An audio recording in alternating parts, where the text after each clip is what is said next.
Dirim dirim rivanda dibey Havvari giran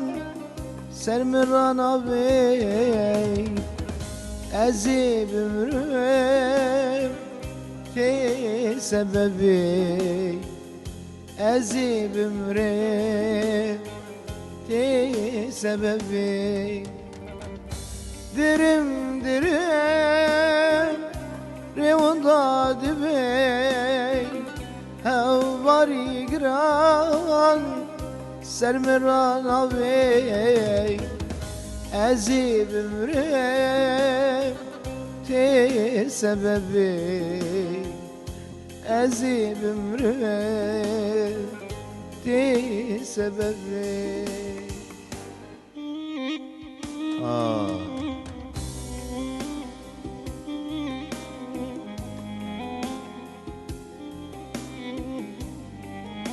Allah bu cuanı.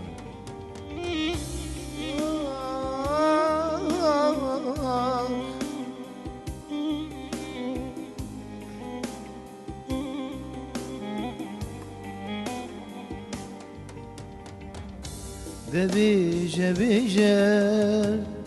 bu min bije bu çi hester xamu işem de bije bije bu min bije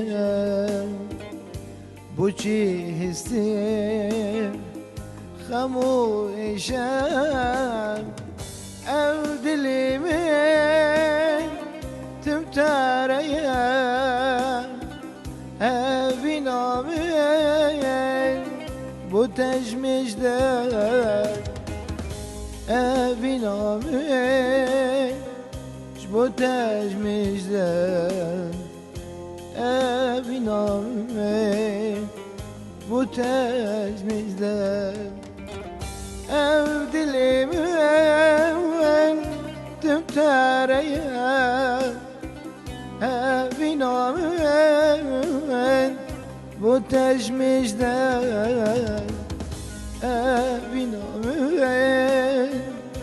bu tecmişde evin amin bu tecmişde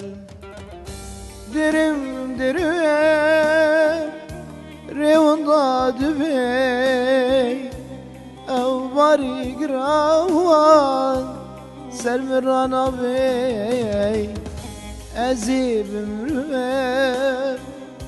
ti sebebi Ezib ömrüm ti sebebi